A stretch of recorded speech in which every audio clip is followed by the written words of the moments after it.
¿Qué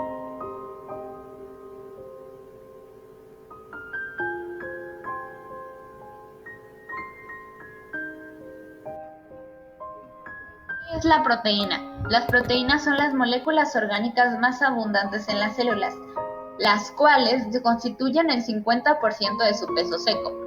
Estas son biopolímeros constituidos por un gran número de aminoácidos. Las proteínas están constituidas por carbono, hidrógeno, oxígeno y nitrógeno, aunque en ciertos casos incluyen fósforo, azufre y cobre. ¿Cómo se clasifican? Las proteínas se clasifican de acuerdo a su composición y su conformación. Por su composición se dividen en proteínas simples y proteínas conjugadas, y por su conformación se dividen en proteínas fibrosas y proteínas globulares.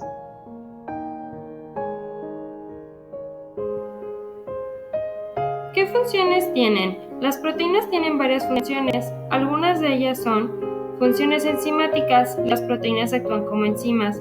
Funciones hormonales, son mensajeras químicas del cuerpo, cuya función es el crecimiento, la sexualidad, la reproducción, entre otras.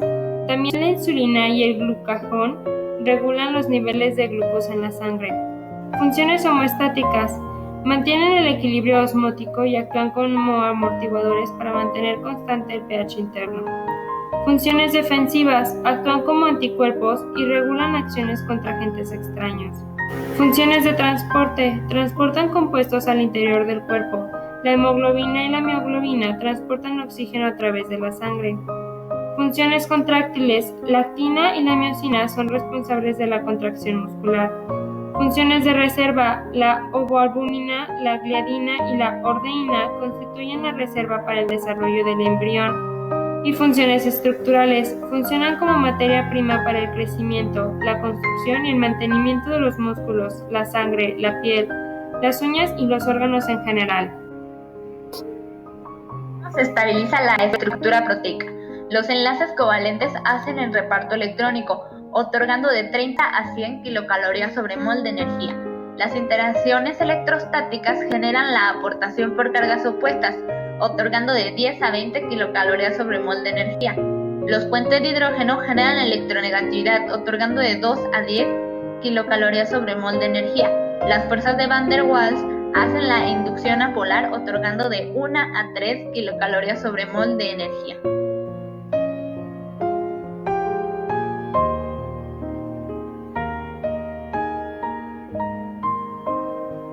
Las estructuras primarias son las secuencias de una cadena de aminoácidos. Son determinadas por la secuencia de AA en la cadena proteica. El número de aminoácidos presentes y el orden en el que están enlazados tiene posibilidades de estructura de solo nivel primario.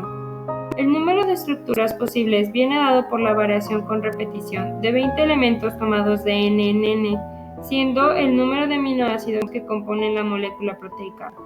La estructura primaria es simplemente el orden de sus aminoácidos. Su escritura es simplemente desde el grupo amino terminal hasta el carboxilo final. Como consecuencia del establecimiento de enlaces peptídicos entre los distintos aminoácidos que forman la proteína, originan una cadena principal a partir de la cual emergen cadenas laterales de los aminoácidos. Estructura secundaria. Ocurre cuando los aminoácidos de la secuencia interactúan a través de los enlaces de hidrógeno. La estructura primaria de una proteína es la que adopta espacialmente. Esta estructura tiene cierta estructura repetitiva en la proteína que permite clasificarlas en dos tipos. El hélice alfa está formada por una cadena polipeptídica. Dicha cadena es la principal. Forma la estructura central y las cadenas laterales que se entiende por la fuerza de hélice. Es esta el grupo carboxilo de un aminoácido N. Se une por el puente de hidrógeno al grupo amino de otro aminoácido que se encuentra unido por el puente de hidrógeno. Existen tres modelos de alfa-hélice. El primero muestra solo el carbono alfa de cada aminoácido. Segundo, muestra todos los átomos que forman la columna vertebral del polipeptídico. El tercero es el modelo más completo, ya que muestra todos los puentes de hidrógeno que mantiene alfa-hélice. El segundo clasificación es el beta, las láminas. Estas pueden ser paralelas y antiparalelas. Ahí el hidrógeno N se une por el puente de hidrógeno al aminoácido. También representan los segmentos de la lámina beta como cintas en flecha y alfa-hélices como cintas de espiral. Estructuras terciarias. Ocurren cuando hay atracciones entre hélices alfa y hojas plegadas. Es cuando la estructura es plegada y completa. Es una estructura plegada y completa en 3 dimensiones de la cadena polipeptídica. Difieren de la estructura secundaria.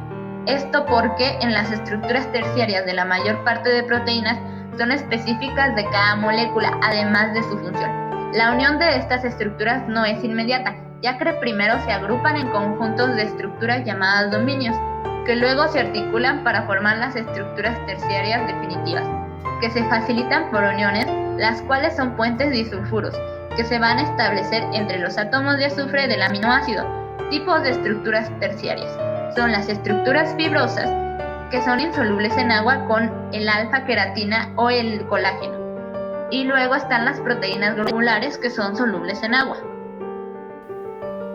Las estructuras cuaternarias son las proteínas que consisten de más de una cadena de aminoácidos. Estructuras que adoptan las proteínas que constan de más de una cadena polipeptídica. Cada cadena puede actuar como un monómero, que quiere decir que con una subunidad que se repite varias veces. De manera que la proteína puede considerarse un oligómero o compuestos formados por la unión de varias subunidades, las diferentes cadenas polipeptídicas. Es la desnaturalización de la proteína. Se llama desnaturalización de la proteína a la pérdida de estructuras de orden superior, secundaria, terciaria y cuaternaria, quedando la cadena polipeptídica reducida a un polímero estadístico sin ninguna estructura tridimensional fija. 3. Efectos se provoca en la desnaturalización. La desnaturalización provoca diversos efectos en la proteína. Primero, cambios en las propiedades hidrodinámicas de la proteína. Aumenta la viscosidad y disminuye el coeficiente de difusión. Segundo, una drástica disminución de la solubilidad, ya que los residuos hidrofóbicos del interior aparecen en la superficie. Y por último, una pérdida de las propiedades biológicas.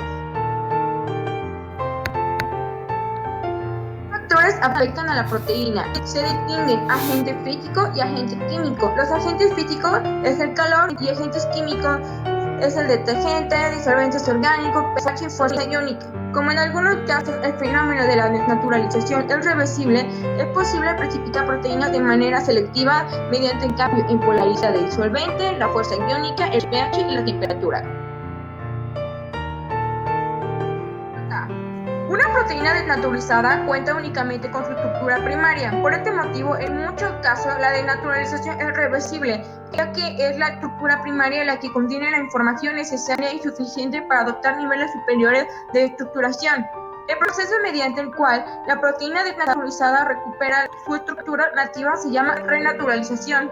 Esta propiedad es de gran utilidad durante los procesos de aislamiento y purificación de proteínas, ya que no toda la proteína reacciona de igual forma ante un cambio en el medio donde se encuentra disuelta.